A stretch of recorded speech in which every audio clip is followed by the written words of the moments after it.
प्रकार का स्तर में नहीं है, लेकिन उस स्तर को आने के लिए कोई प्रयास कर रहा है, तो क्या क्या स्तर हो सकते हैं, तो वो सारे स्तर बताएंगे। और फिर 13 से लेके 20 तक कोई शुद्ध भक्त हैं, उनके जो गुण हैं, या फिर जो साधक भक्त हैं, उनको कौन सा गुण अपने में डेवलप करने की कोशिश करना चाहिए, वो गुण के बारे में बताएंगे। वैसे जो शुद्ध भक्त हैं उनमें ये सहज दिखते हैं ये गुण, और जो साधक है वो अनुशीलन करता है इन गुणों का, और ये गुण से भगवान को कोई प्रिय बन सकता है। कौन से वैसे गुण हैं जो भगवान को एक भक्त, भगवान जिससे प्रिय, भगवान जिससे आकर्षित हो जाते हैं, कौन से गुण से, तो वो गुण 13 से लेकर 20 में उसका चर्चा होगा, वो तो हम वैसे कल करेंगे। तो आज हम अध्याय 12 भक्ति योग का 1 से लेकर 7 तक का श्लोक देखेंगे। ठीक है।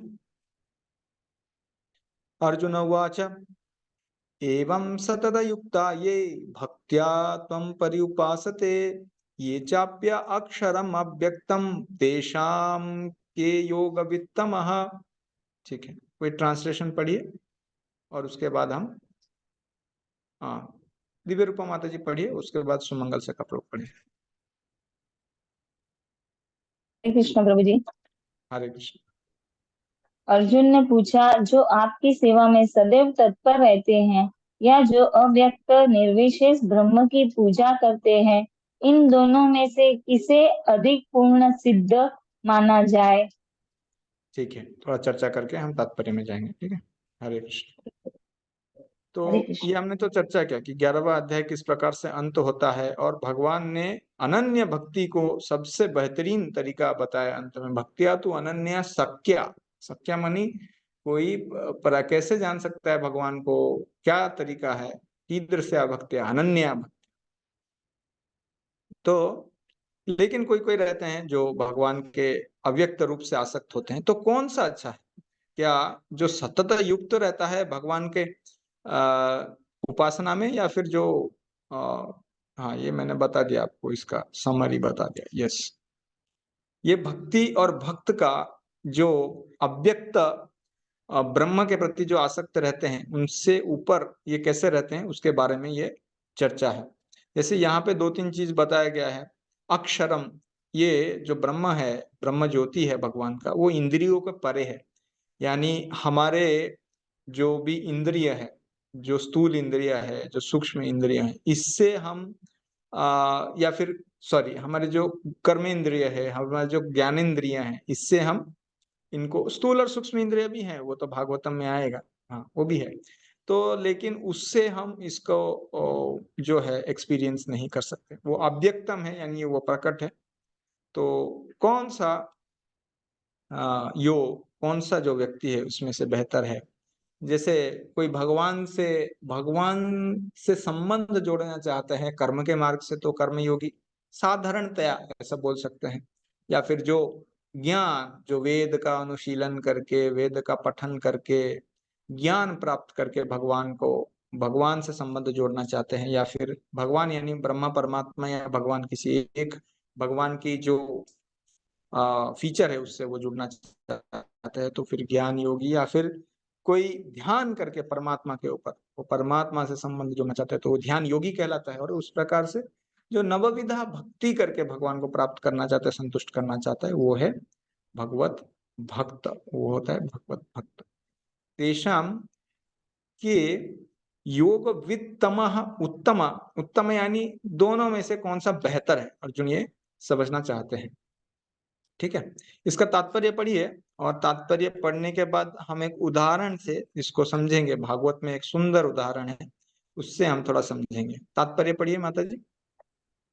हाँ प्रभु जी। तात्पर्य, अब तक कृष्ण साकार, निराकार एवं सर्वव्यापकत्व को समझा चुके हैं और सभी प्रकार के भक्तों और योगियों का भी वर्णन कर चुके हैं।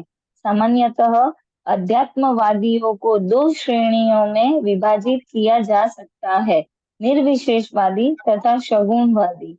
सगुणवादी भक्त अपनी सारी शक्ति से परमेश्वर की सेवा करता है। निर्विशेषवादी भी कृष्ण की सेवा करता है, किंतु प्रत्यक्ष रूप से न करके वह अप्रत्यक्ष निर्विशेष ब्रह्म का ध्यान करता है। इस अध्याय में हम देखेंगे कि परम सत्य की अनुभूति की विभिन्न विधियों में भक्ति योग सर्वोत्कृष्ट है। यदि कोई भगवान का सानिध्य चाहता है तो उसे भक्ति करनी चाहिए। जो लोग भक्ति के द्वारा परमेश्वर की प्रत्येक सेवा करते हैं वे सगुणवादी कहलाते हैं। जो लोग निर्विशेष ब्रह्म का ध्यान करते हैं वे निर्विशेषवादी कहलाते हैं। यहाँ पर अर्जुन पूछता है कि इन दोनों में से कौन श्रेष्ठ है। यद्यपि परम सत्य के साक्षात्कार के अनेक साधन है, किंतु इस अध्याय में कृष्ण भक्ति योग को सबों में श्रेष्ठ बताते हैं।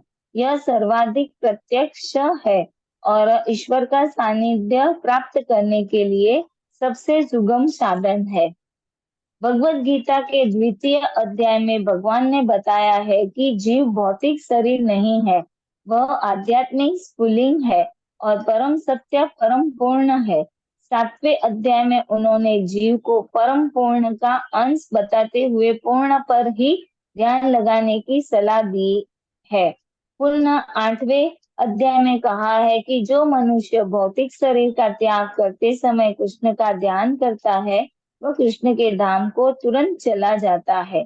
यही नहीं, 6ठे अध्याय के अंत में भगवान स्पष्ट कहते हैं कि योगियों में से जो भी अपने अंतकरण में निरंतर कृष्ण का चिंतन करता है वही परम सिद्धि माना जाता है। इस प्रकार प्राय प्रत्येक अध्याय का यह निष्कर्ष है कि मनुष्य को कृष्ण के सगुण रूप के प्रति अनुरक्त होना चाहिए, क्योंकि वही चरम आत्म साक्षात्कार है।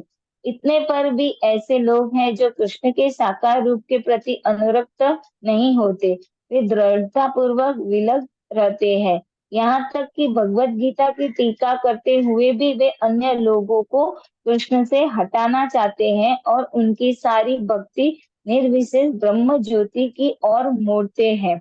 वे परम सत्य के उस निराकार रूप का ही ध्यान करना श्रेष्ठ मानते हैं जो इंद्रियों की पहुंच के परे है तथा अप्रकट है। इस तरह सचमुच में अध्यात्मवादियों की दो श्रेणियां हैं।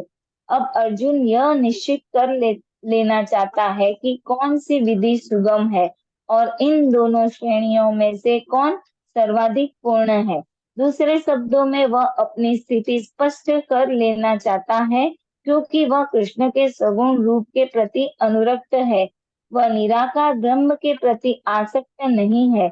वह जान लेना चाहता है कि उसकी स्थिति सुरक्षित तो है। निराकार स्वरूप चाहे इस लोक में हो चाहे भगवान के परम लोक में हो, ध्यान के लिए समस्या बना रहता है। वास्तव में कोई भी परम सत्य के निराकार रूप का ठीक से चिंतन नहीं कर सकता। अतः अर्जुन कहना चाहता है कि इस तरह से समय गंवाने से क्या लाभ। अर्जुन को 11वें अध्याय में अनुभव हो चुका है कि कृष्ण के साकार रूप के प्रति आसक्त होना श्रेष्ठ है, क्योंकि इस तरह वह एक ही समय अन्य सारे रूपों को समझ सकता है और कृष्ण के प्रति उसके प्रेम में किसी प्रकार का व्यवधान नहीं पड़ता। अतः अर्जुन द्वारा कृष्ण से इस महत्वपूर्ण प्रश्न के पूछे जाने पर परम सत्य के निराकार तथा साकार स्वरूपों का अंतर स्पष्ट हो जाएगा। हरे कृष्ण प्रभु जी। हरे कृष्णा, धन्यवाद। तो आप सभी देख सकते हैं प्रभुपाद जी का कृपा कितना है। यहाँ पे तो अर्जुन ने प्रश्न ही पूछा है लेकिन प्रभुपाद ने उत्तर ही दे दिया। यहाँ पे ये तात्पर्य में देखेंगे तो प्रभुपाद ने उत्तर भी दे दिया, क्योंकि उनको पता है कि भगवत गीता जब हम वितरण करते हैं, हम मैराथन में या फिर बहुत सारे भक्त भगवत गीता का वितरण करते हैं, तो मान लीजिए कोई कोई रहा जिसने कि एक ही परपट या तात्पर्य पढ़ा, वो ये तात्पर्य, अभी उसको ये पढ़ के कंफ्यूजन में नहीं पड़ना चाहिए कि क्या करना चाहिए, क्या मुझे अव्यक्त का पूजा करना चाहिए, क्या कृष्ण का पूजा करना चाहिए। तो प्रभुपाद ने तात्पर्य में संपूर्णतया उसको अलग अलग श्लोक में बताते हैं कि किस प्रकार से वो। अच्छा, ये कोई एक श्लोक, इसमें से कोई एक दो श्लोक बता सकते हैं, किसी को याद आ रहा है? 7वें अध्याय में उन्होंने जीव को परम पूर्ण का अंश बताते हुए पूर्ण पर ही ध्यान लगाने की सलाह दी है। ये कौन सा श्लोक है, कौन बता सकते हैं? हाँ, सुमंगल सखा प्रभु बताए। प्रभु ममैवांश जीवलोके जीवभूत सनातन वेरी गुड, पूरा श्लोक बताइए। मनः षष्ठानि इंद्रियाणि प्रकृति स्थानी कर्षति। बढ़िया, वेरी नाइस, याद है आपको। यस। और 8वें अध्याय में कहा कि जो मनुष्य भौतिक शरीर का त्याग करते समय कृष्ण का ध्यान करता है वो कृष्ण के धाम को चला जाता है। ये कौन बताएगा, ये कौन सा है?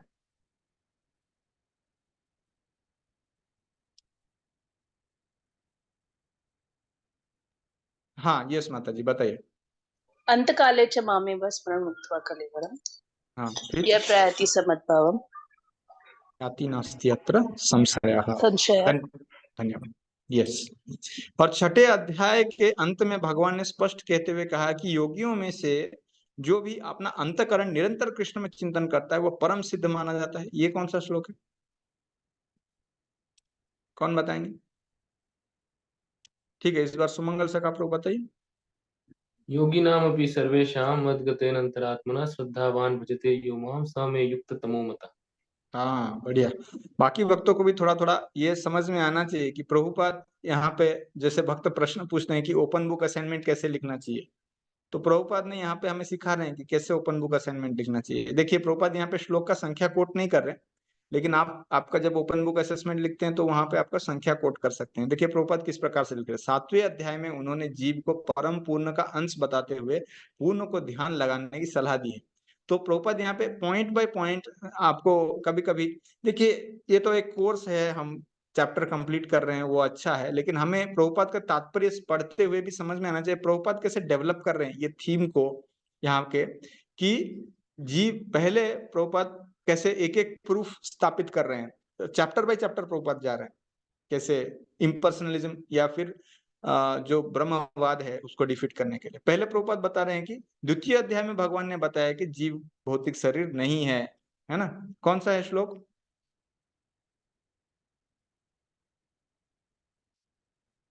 कोई बताएंगे कौन सा श्लोक है? ठीक है, दहीनो यस्मिन् यथा देहे कौमारम यौवनम जरा, इस प्रकार से भी बोल सकते हैं। बहुत सारे श्लोक है, वासांसी जीर्णानि यथा व्यय। तो भगवान ने द्वितीय अध्याय में बताया है कि जीव भौतिक शरीर नहीं है, वो आध्यात्मिक स्फुलिंग है और परम सत्य परम पूर्ण है। फिर प्रभुपाद आते हैं आगे 7वें अध्याय में उन्होंने जीव, तो प्रभुपाद यहाँ पे क्या कर रहे हैं, इसको बोलते हैं कि वो तात्पर्य को अपनी भाषा में लिख रहे हैं। ठीक है, इंग्लिश में उसको पैराफ्रेज बोलते हैं। तो अपने ही तात्पर्य जो प्रभुपाद ने जो अनुवाद किए हैं श्लोक के या फिर तात्पर्य के कुछ जो समरी है उसको प्रभुपाद अपने ही भाषा में लिख रहे हैं। 7वें अध्याय में उन्होंने जीव को परम पूर्ण का अंश बताते हुए पूर्ण पर ध्यान लगाने की सलाह दी है। तो पहला हुआ जीव शरीर नहीं है, इसमें प्रभुपाद ने प्रूफ कर लिया। और दूसरा क्या प्रूफ किया कि ये परम पूर्ण का अंश है। फिर तीसरा बता दिया 8वें अध्याय में कहा है कि अंत काल में जो कृष्ण का ध्यान करेगा वो भगवान के धाम में चला जाएगा। और 6ठे अध्याय में कहा है कि, तो 4 पॉइंट प्रभुपाद दे देते हैं और फिर बताते हैं कि इस प्रकार प्रत्येक अध्याय का यही निष्कर्ष है कि मनुष्य को कृष्ण के सगुण रूप के प्रति अनुरक्त होना चाहिए। ठीक है, तो 4 यहाँ पे पॉइंट्स आगे 4 या 5 पॉइंट्स प्रभुपाद ने ऐसे करके एस्टेब्लिश कर दिए। ठीक है, और हम और कहाँ पे चर्चा करना चाहते थे? ठीक है,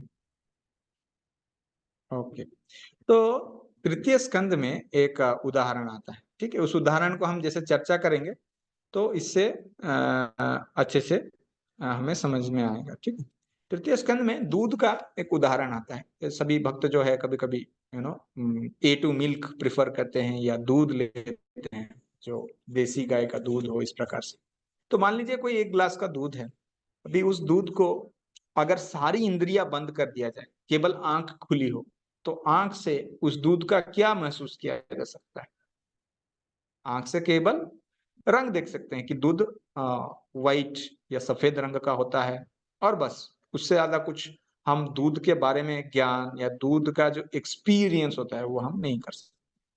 ठीक है, अभी मान लीजिए कि आंख बंद कर दिए गए और नासिका खुला और दूध दिया गया, तो मान लीजिए कि दूध को गाढ़ा किया जा रहा है तो उसका एक सुगंध रहता है, तो वो प्राप्त कर सकते हैं। या दूध खराब हो गया है उसका एक सुगंध रहता है, वो प्राप्त हो सकती है। या दूध दही बन गया है तो उसका एक सुगंध रहता है। तो सुगंध ही महसूस कर सकता है, उसके आगे महसूस नहीं कर सकता।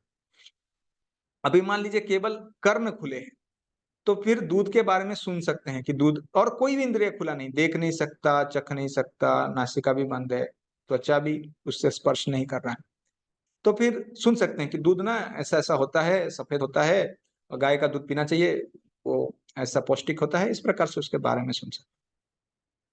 अभी त्वचा, अभी सारे इंद्रिय बंद है लेकिन त्वचा खुला है, तो त्वचा से अगर हम दूध को स्पर्श करेंगे तो पता चलेगा पानी जैसा है या फिर गर्म है, ठंडा है, वो पता चल जाएगा। लेकिन जब दूध को कोई अपने मुख में डालता है या जीवा से स्पर्श करता है और दूध को पी लेता है, तो दूध क्या करता है, उसको पोषण प्रदान करता है, उसको शक्ति प्रदान करता है ना।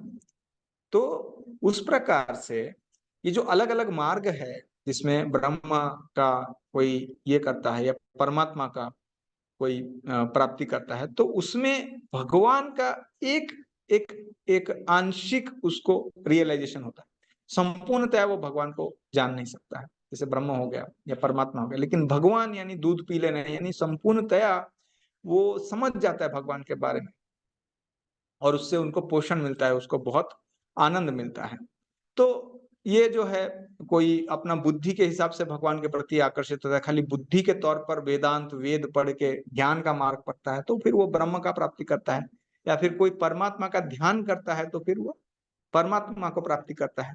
लेकिन जो नवविधा भक्ति करता है वो कृष्ण को प्राप्ति करता है। इसीलिए दूध पीने से दूध का सबसे ज्यादा फायदा होगा, बाकी जो तरीके हैं उसमें दूध का संपूर्ण फायदा प्राप्त नहीं कर सकते। उस तरह संपूर्ण रूप से भगवान को जानना है तो भगवत भक्ति में लग जाना चाहिए, भगवत भक्ति श्रेष्ठ है। ये चीज प्रभुपाद ने तात्पर्य में बोल दिया है ना। हालांकि अर्जुन का प्रश्न है, प्रभुपाद जी उत्तर दे रहे हैं, प्रभुपाद जी बता दे रहे हैं पहले से कि इस प्रकार से है, ठीक है। तो अभी भगवान उत्तर दे रहे हैं, मय्यावेश्य मनो ये माम नित्या युक्ता उपासते श्रद्धया परया पेतो तमे युक्त तमो मतः। सुमंगल सर का प्रभु आप पढ़िए। श्री भगवान ने कहा, जो लोग अपने मन को मेरे साकार रूप में एकाग्र करते हैं और अत्यंत श्रद्धा हरे में कृष्णा। सदैव लगे रहते हैं, वे मेरे द्वारा परम सिद्ध, हरे कृष्णा ब्रो, हाँ बोलिए बोलिए। वे मेरे द्वारा परम सिद्ध माने जाते हैं। ठीक है, एक मिनट बस। ठीक है, यस। तो भगवान उत्तर दे रहे हैं यहाँ पे, श्री भगवान उवाच। अर्जुन ने क्या पूछा था, तो पिछले श्लोक में क्या पूछा अर्जुन ने कि तेषाम के योग वित्तमः, प्रश्न पूछा कौन सा इसमें से योगी जो है वो बेहतर है, तेषाम के योग वित्तमः, और समय युक्ता तमो मतः। भगवान यहाँ पे उत्तर दे रहे हैं इस प्रकार से, है ना, कि शुद्ध भक्त जो रहता है मई आवेश्य, वो मुझ में स्थिर करके, किसको, मई आवेश्य किसको, मन को, मई आवेश्य मनो ये माम, माम को हम देखेंगे माम का क्या था, नित्य युक्ता, तो नित्य युक्ता यानी सदा लगा रहता है उसका मन, उपासते वो पूजा करते हैं, और किस प्रकार से, श्रद्धा या परयापेतु, दिव्य श्रद्धा से वो लगा रहता है, और इस प्रकार से वो परम सिद्धि प्राप्त करता है। कोई पूछेगा कि कितना देर तक कोई कृष्ण में मन को आविष्ट कर सकता है, जैसे 1 घंटा, आधा घंटा, इसके लिए बात कर रहे भगवान नहीं, नित्य युक्ता, हमेशा के लिए, निरंतर सतत जो भगवान की चिंतन में लगा रहता है, तो उस प्रकार के भक्त का बात कर रहे हैं। और कैसे चिंतन कर रहा है, वो भगवान का नाम रूप गुण लीला, इस प्रकार से वो भगवान के बारे में सोच रहा है। जैसे भगवान 6 अध्याय का अंत में बोले थे, योगी नाम अपि सर्वेषां मद्गते अनांतरात्मना श्रद्धावान श्रद्धावान भजते यो मां। कितना कितना भक्ति के बारे में भगवान, श्रद्धावान ये भी भक्ति से जुड़ा हुआ है, भजते ये भी भगवान से भक्ति से जुड़ा, श्रद्धावान भजते यो मां समय युक्ता तम। तो यहाँ पे भी मैं युक्ता तमो मतः मयि आवेश्य, वही युक्त तमो मतः, वही यहाँ पे भी जो है वही चीज यहाँ पे बता रहे हैं, मयि आवेश्य मनो ये मां नित्य युक्त उपासते। तो नित्य युक्त उपासते, तो ऐसा नहीं है यहाँ पे किस प्रकार की श्रद्धा, किस प्रकार की अर्चना के बारे में बात की गई है, कोई साधारण श्रद्धा, या फिर कोई लौकिक श्रद्धा, या फिर सेंटिमेंटल फेथ। हाँ, मैं तो मंदिर जाता हूँ जन्माष्टमी, जैसे जन्माष्टमी कुछ दान दान पेटी में दान डाल के आता हूँ, हम भी कृष्ण के भगत हैं।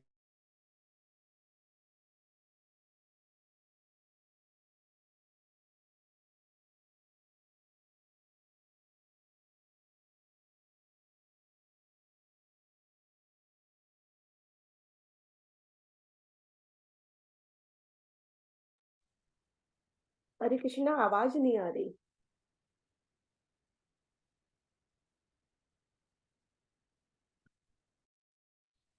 आई थिंक लगता है प्रभु जी ड्रॉप हुए हैं, ज्वाइन होंगे।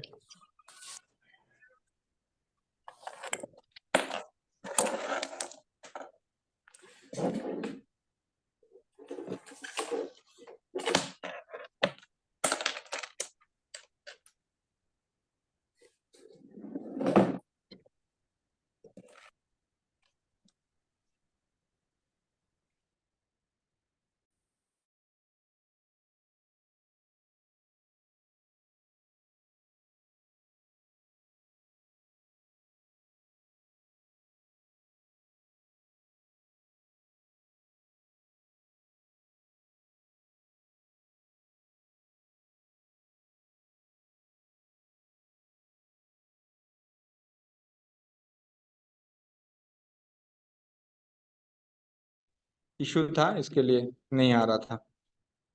एक मिनट।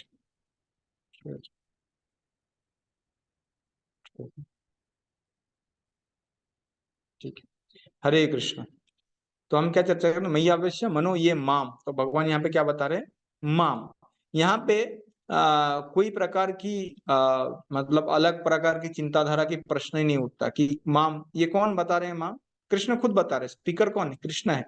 और इसको सोचने का कुछ जरूरत नहीं है कि माम मतलब कौन है। बहुत सारे मायावादी इस प्रकार का ये माम को लेके बहुत उल्टा पुल्टा बोलते हैं। यहाँ पे भगवान क्या बोल रहे हैं, माम यानी मैं, मेरे मुझ में जो मन लगाता है, नित्य तरह से सतत रूप से मेरा जो उपासना करता है, जिसका श्रद्धा पराश्रद्धा है, इस प्रकार का व्यक्ति इन दोनों रूप से, इन दोनों तरह के जो अनुयायी है ये भगवत भगवान का, तो उसमें से श्रेष्ठ होता है। ठीक है, तो इसका तात्पर्य पढ़िए प्रभु जी, सुमंगल सका प्रभु। यस। अर्जुन के प्रश्न का उत्तर देते हुए कृष्ण स्पष्ट कहते हैं कि जो व्यक्ति उनके साकार रूप में अपने मन को एकाग्र करता है और जो अत्यंत श्रद्धा तथा निष्ठा पूर्वक उनको पूजता है, उसे योग में परम सिद्ध मानना चाहिए। जो इस प्रकार कृष्ण भावना भावित होता है, उसके लिए कोई भी भौतिक कार्यकलाप नहीं रह जाते, क्योंकि हर कार्य कृष्ण के लिए किया जाता है। शुद्ध भक्त निरंतर कार्यरत रहता है, कभी कीर्तन करता है तो कभी श्रवण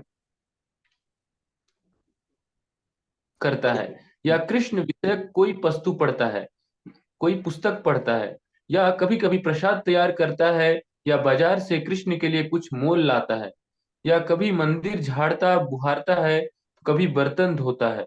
वह जो कुछ भी करता है कृष्ण संबंधी कार्यों के अतिरिक्त अन्य किसी कार्य में एक क्षण भी नहीं गंवाता। ऐसा कार्य पूर्ण समाधि कहलाता है। धन्यवाद, हरे कृष्ण।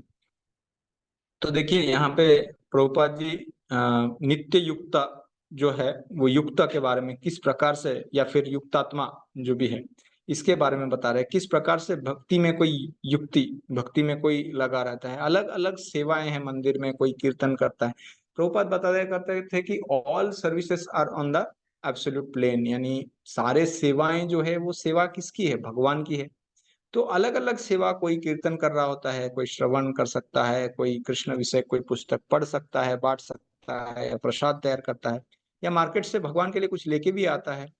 तो ये सब में चेतना क्या है, ये कृष्ण संबंधी कार्य है। इसके ऐसा ही चेतना रहना चाहिए भक्तों का कि, और अतिरिक्त अन्य किसी कार्य में एक क्षण भी नहीं गवाता। ऐसा कार्य पूर्ण समाधि कहलाता है। ऐसा कार्य में कोई है तो वो समाधि में है।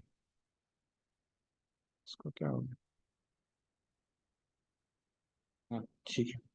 तो इसीलिए कृष्ण भावनामृत को, अगर कृष्ण भावनामृत कैसे श्रेष्ठ योगी है, तो इस श्लोक में वो बताया जा रहा है कि कृष्ण मयि आवेश्य मनो ये माम, ये इस प्रकार का चेतना में जो व्यक्ति रहता है वो भगवान को सबसे ज्यादा वो कृष्ण भावना भावित होता है।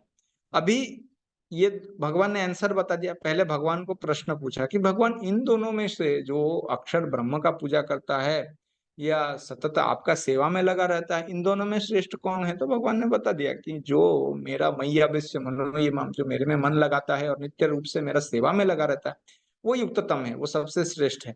अच्छा, वो युक्ततम है, वो श्रेष्ठ है, तो बाकी जो अक्षर ब्रह्म का पूजा करता है, जो ब्रह्मवादी रहता है, उसके बारे में क्या? तो वो ये 2 श्लोक में भगवान बताएंगे और आगे का 1 श्लोक में भगवान बताएंगे। 3, 4 और 5 में बताएंगे और 6 और 7 में भक्ति योगी के बारे में फिर से बताएंगे। ठीक है। ये तो अक्षरम अनिर्देश्यम अव्यक्तम पर्युपासते सर्वत्र अचिंत्यम च कूटस्थम अचलम ध्रुवम। ठीक है। ओमकार प्रणवी माता जी पढ़िए। 1 मिनट और 1 श्लोक। हाँ, इसका सन्निवेन्द्रिय य ग्रामम सर्वत्र समबुद्धया ते प्राप्नुवन्ति मामेव सर्वभूत हिते रता। ठीक है, इसका अनुवाद पढ़िए। हरे कृष्णा प्रभु जी, दंडवत प्रणाम। दंडवत। हरे कृष्ण। लेकिन जो लोग अपनी इंद्रियों को वश में करके तथा सबों के प्रति संभाव रखकर परम सत्य की निराकार कल्पना के अंतर्गत उस अव्यक्त की पूरी तरह से पूजा करते हैं, जो इंद्रियों की अनुभूति के परे है, सर्वव्यापी है, अकल्पनीय है, अपरिवर्तनीय है, अचल अथवा ध्रुव है, वे समस्त लोगों के कल्याण में संलग्न रहकर अंततः मुझे प्राप्त करते हैं। हरे कृष्ण। हरे कृष्ण। तो तात्पर्य है, तो हम तात्पर्य में जाने से पहले थोड़ा चर्चा करते हैं इसके बारे में। क्या बताया गया है यहाँ? ब्रह्म के बारे में भी कुछ बताया गया है और ब्रह्म के उपासक के बारे में भी कुछ बताया गया है, तो हम ये देखेंगे। ठीक, ये तो हमने देख लिया कि किस प्रकार से है। देखिए, ये पूरा अध्याय में 20 श्लोक है। 20 श्लोक में 3, 4 और 5 भगवान ब्रह्मवादी के बारे में बताते हैं और बाकी सारे श्लोक जो है, जो 16 या 17 श्लोक है, वो भगवान किसके बारे में बता रहे हैं? भगवान, एक तो प्रश्न है, तो 3, 4, 5 हो गया, तो बाकी 16 श्लोक भगवान भक्ति और भक्त के बारे में बताएंगे। तो यहाँ पे ब्रह्म के कुछ गुण बताए गए हैं। जो भगवान का निर्विशेष ब्रह्म है, उसके बारे में कुछ 8 गुण बताए हैं। देखते हैं 8 हैं, कितना है। पहला है अक्षरम। अक्षरम यानी जो इंद्रियों के अनुभूति से परे है, ये पहला हो। दूसरा है अनिर्देश्यम, है ना, जो अनिश्चित यानी जिसको निश्चय कर पाना मुश्किल है, दूसरा हो गया। तीसरा अव्यक्तम, जो व्यक्त नहीं, जो प्रकट नहीं है, सबके सामने प्रकट नहीं है। ठीक है। और सर्वत्र ग्रम, जो सर्वव्यापी है। ठीक है। और ब्रह्म का कौन सा क्वालिटी? अचिंत्यम, उसको अकल्पनीय है। ये कितना हो गया? 5वां हो गया। फिर कूटस्थम, यानी ये परिवर्तन नहीं होता। जैसे भौतिक जगत में हम परिवर्तन देखते हैं, तो ब्रह्म में परिवर्तन नहीं होता। 6। फिर अचलम यानी स्थिर, 7। और ध्रुवम यानी निश्चित। तो ये हो गए 8। इस प्रकार के ब्रह्मन या फिर ब्रह्म ज्योति के कुछ कुछ जो गुण हैं, वो जो व्यक्ति ब्रह्म ज्योति से आसक्त रहते हैं उसका उपासना में, उसके बारे में, ब्रह्म ज्योति के बारे में ये 8 चीज बताए हैं भगवान। ठीक। अच्छा, तो उनका जो पूजा है ब्रह्म ज्योति का, या फिर जो अव्यक्त का पूजा करते हैं, कैसे करते हैं?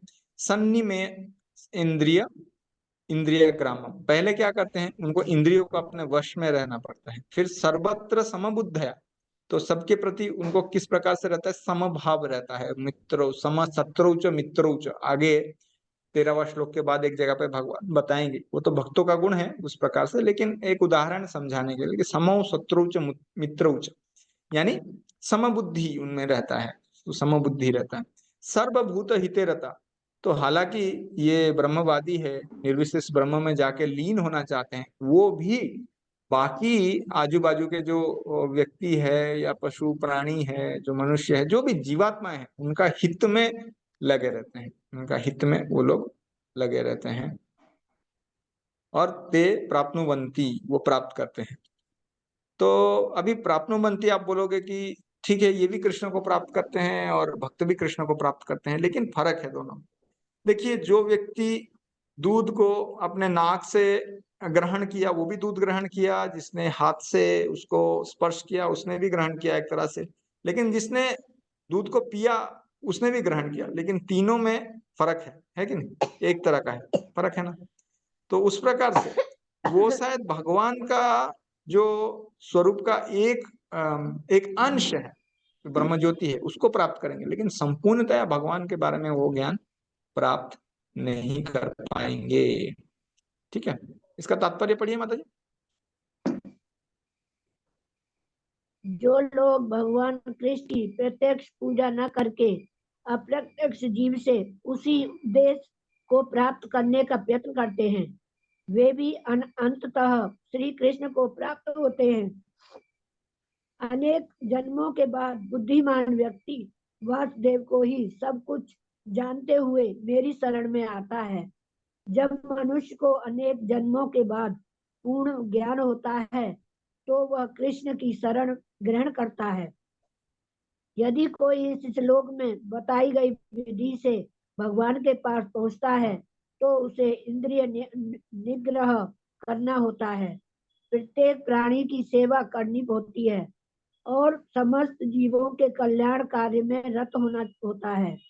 इसका अर्थ यह हुआ कि मनुष्य को भगवान कृष्ण के पास पहुंचना ही होता है, अन्यथा पूर्ण साक्षात्कार नहीं हो पाता। प्राय भगवान की शरण में आने के पूर्व पर्याप्त तपस्या करनी होती है। आत्मा के भीतर परमात्मा का दर्शन करने के लिए मनुष्य को देखना, सुनना, स्वाद लेना, कार्य करना आदि इंद्रिय कार्यों को बंद करना होता है। तभी वह यह जान पाता है कि परमात्मा सर्वत्र विद्यमान है। ऐसी अनुभूति होने पर वह किसी जीव से ईर्ष्या नहीं करता। उसे मनुष्य तथा पशु में कोई अंतर नहीं दिखता, क्योंकि वह केवल आत्मा का दर्शन करता है, वह आचरण का नहीं। लेकिन सामान्य व्यक्ति के लिए निराकार अनुभूति की यह विधि अत्यंत कठिन सिद्ध होती है। हरे कृष्णा। हरे कृष्ण। प्रभुपाद ने ये आखिरी जो लाइन लिखा है उसमें आगे का श्लोक के बारे में बता दिए हैं प्रभुपाद ने कि भगवान क्या बताने वाले हैं। प्रभुपाद इतना कृपालु है इस प्रकार से। तो ये वासुदेव सर्वमिति नहीं, ये बहुनाम जन्मनाम अन्ते ज्ञानवान माम प्रपद्यते वासुदेव सर्वमिति स महात्मा सुदुर्लभ। तो ये अनेक जन्मों के बाद बुद्धिमान व्यक्ति जो ज्ञान का अनुसरण करता है, शायद वो भक्ति के मार्ग में आ सके, भक्तों का संग मिल जाए, तो फिर वो भक्ति का आश्रय ग्रहण करके भक्ति का पथ में लग सकता है।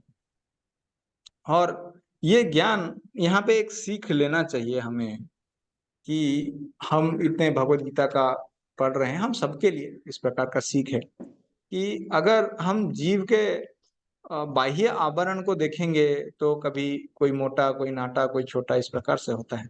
एक आध्यात्मिक दृष्टिकोण से अगर जीवात्मा को देखेंगे तो हर जीवात्मा एक आत्मा है जो जो परमात्मा का अंश है, या भगवान श्री कृष्ण का कोई बेटा या बेटी या जो भी है, वो भगवान का पुत्र या पुत्री है। तो उस प्रकार से, या भगवान का अंश है, आत्मा है, तो फिर बाह्य चीज जब देखते हैं तब मन में ईर्ष्या आता है। तो मन में ईर्ष्या आ रहा है मतलब हमारा दृष्टिकोण बाह्य है। हमें अपना दृष्टिकोण थोड़ा मतलब internalise our vision, we have to internalise our vision. हमें आंतरिक रूप से देखना चाहिए, कि तात्विक रूप से देखना चाहिए कि हमें जिसके प्रति ईर्ष्या हो रहा है वास्तव में वो भी भगवान का एक अंश है और वो भी सेवा कर रहा है, या फिर उसके भी अलग अलग तरह के प्रकृति है जिसके कारण उसके साथ मन मुटाव या जो भी है। तो इस प्रकार का अगर हम चिंताधारा, इस प्रकार का एक दृष्टिकोण, इस प्रकार का एक चेतना अगर हम विकसित करेंगे भगवत गीता के आधार पर या प्रभुपाद जी के ये लाइन के माध्यम से, तो फिर हम भक्ति में आगे प्रगति कर सकते हैं। ऐसी अनुभूति होने पर कि किसी जीव का ईर्ष्या, ये मायावादी के लिए है, लेकिन भक्त भी जानता है। मायावादी क्या सोचता है, ये भी आत्मा है, मैं भी आत्मा हूँ, हम सभी ब्रह्म से बिछड़ गए हैं, अभी जाके ब्रह्म में लीन हो जाएंगे। लेकिन भक्त क्या देखता है, क्या देखता है, कौन बताएंगे? भक्त किस प्रकार से देखता है अगर दूसरे जीवात्मा को देखता है?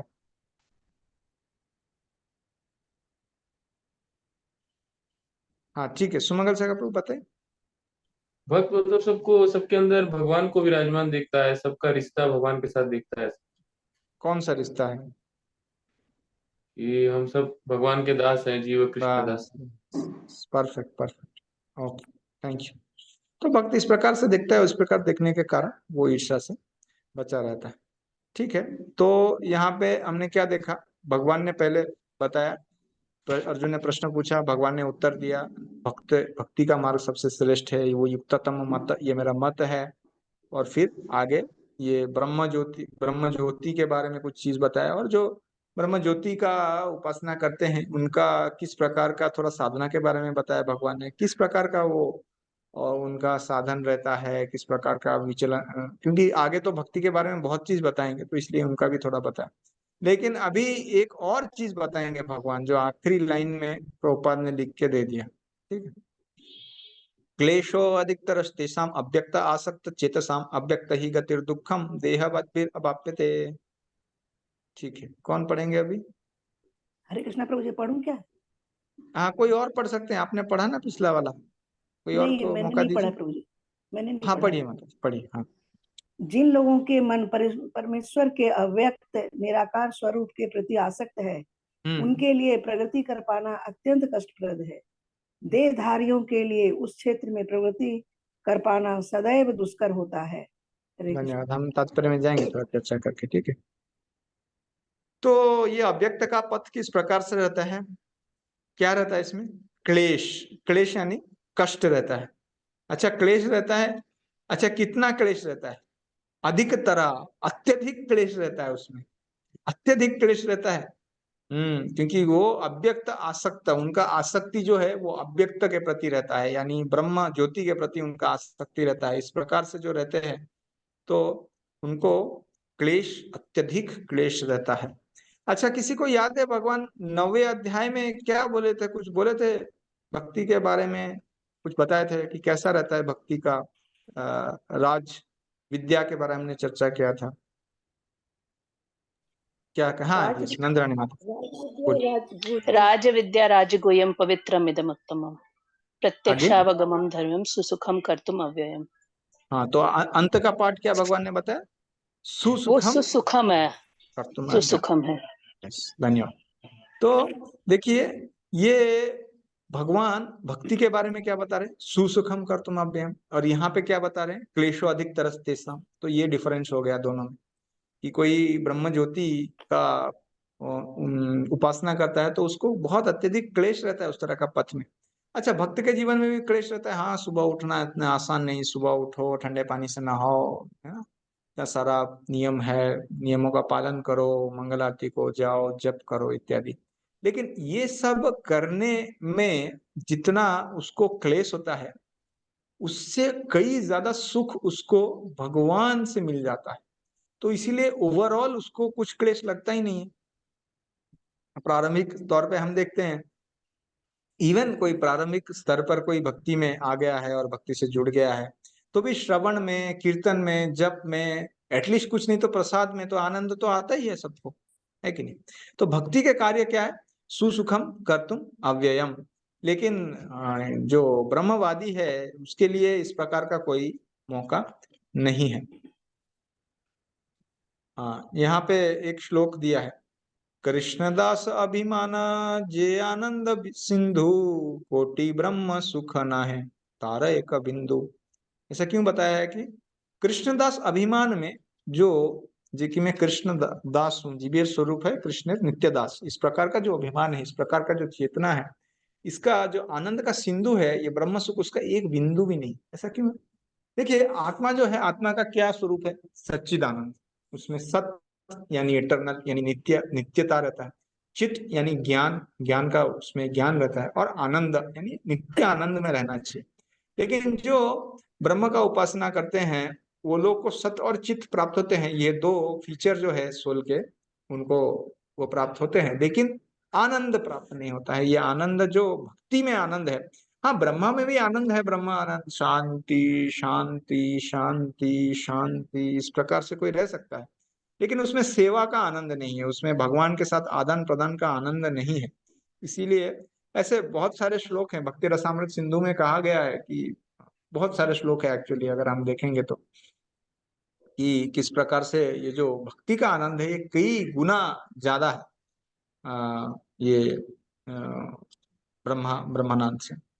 और अगर कोई ऐसे ज्ञान के मार्ग में भी कुछ ब्रह्म ज्योति में भी लीन होना चाहता है, उसे थोड़ा सा भक्ति तो मिश्रित करना पड़ता है, तब जाके वो ये प्राप्त कर सकता है ना। ठीक है माता जी, तात्पर्य पढ़िए।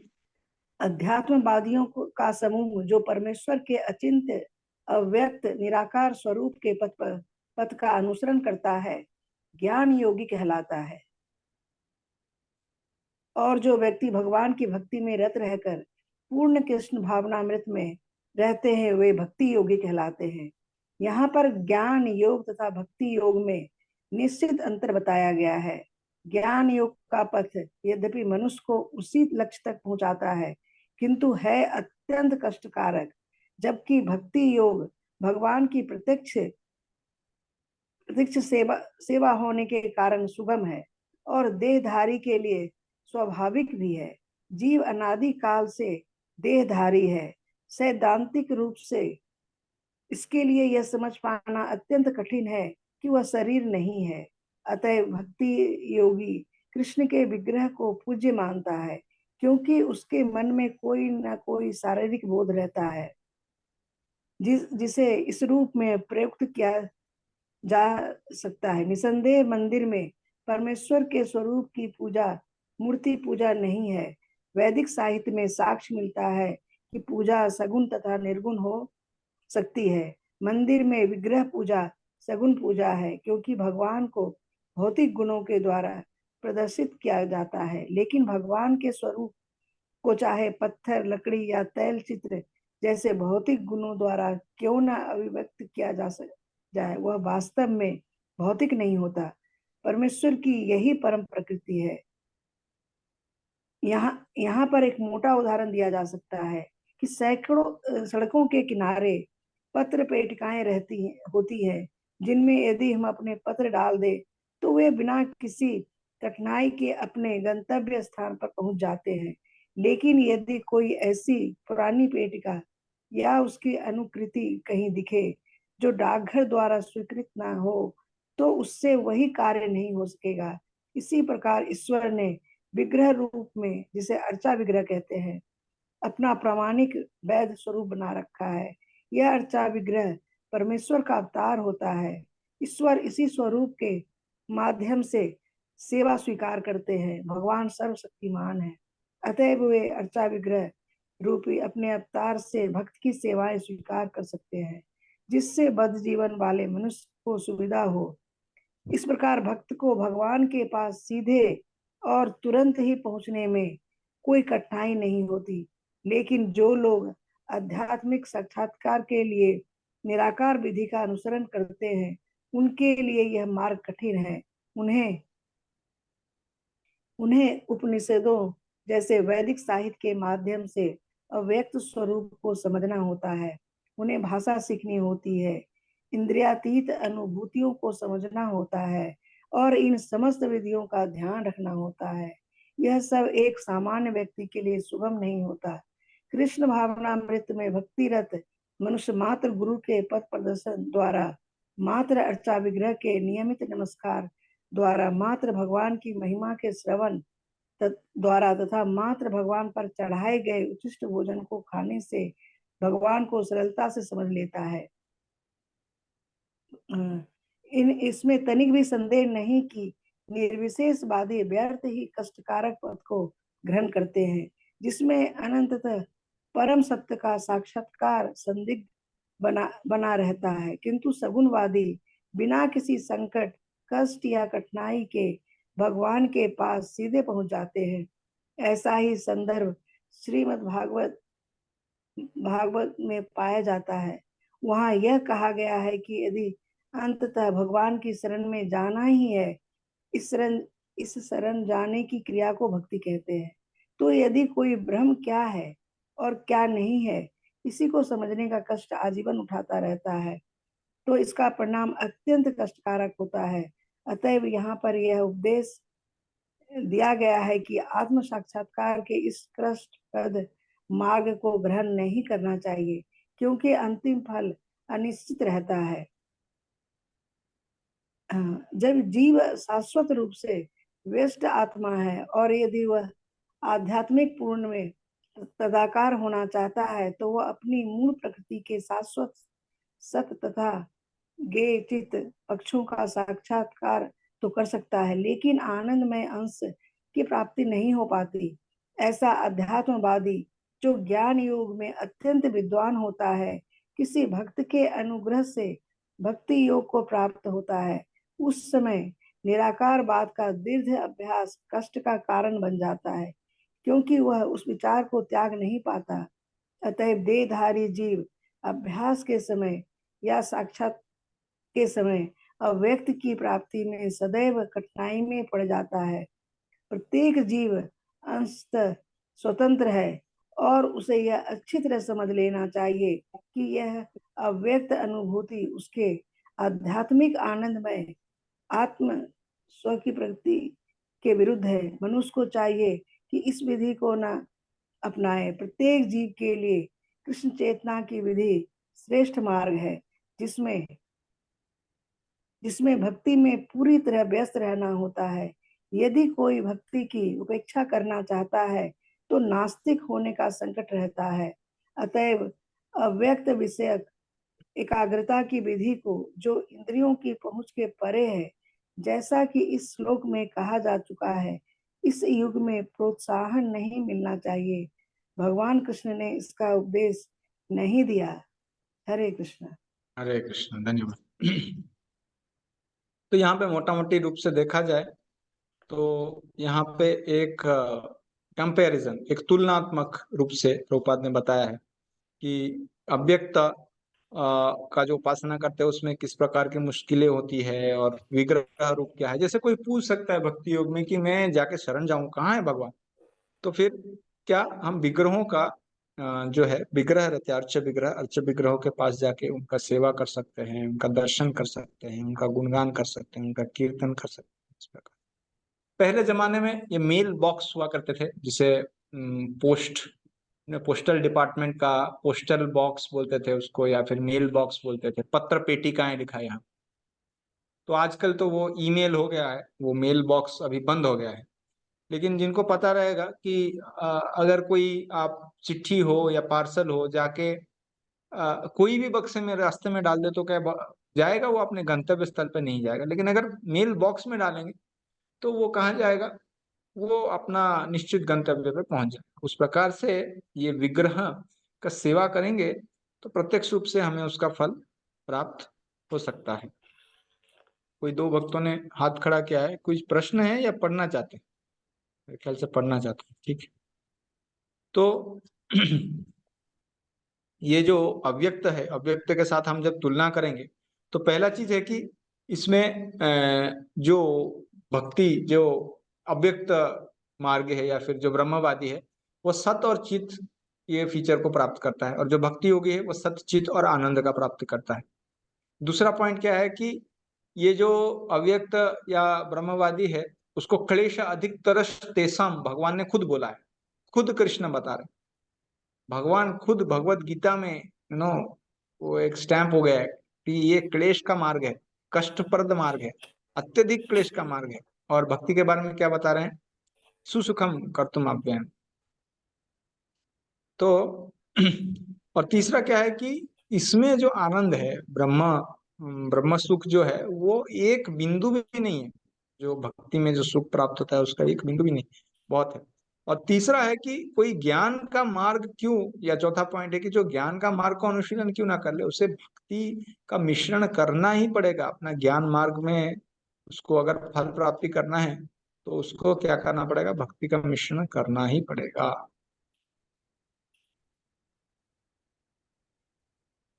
ये छठा और सातवां श्लोक में बताएंगे भगवान। अभी भक्तों के बारे में थोड़ा बताएंगे किस प्रकार का जो अभी भक्त रहते हैं भगवान के, जो भक्ति मार्ग के अनुयायी रहते हैं, उनका चेतना किस प्रकार से होता है, उनको क्या फायदा मिलता है, इस प्रकार से भगवान बताएंगे। इसका पूरा पढ़ के हाँ, और इसके बाद भगवान आगे में अलग अलग स्तर बताएंगे। तो ये है, ठीक है। ये तो सर्वाणि कर्माणि मयि सन्न्यस्य मत्परः अनन्य येनैव योगेन मां ध्यायन्त उपासते तेषामहं समुद्धर्ता मृत्यु संसार सागरात् भवामि नाचिरात् पार्थ मय्यावेशित चेतसाम्। कौन पढ़ेंगे? ओमकार पढ़ने माता जी पढ़ ले, ठीक है। उषा वाले माता जी पढ़े,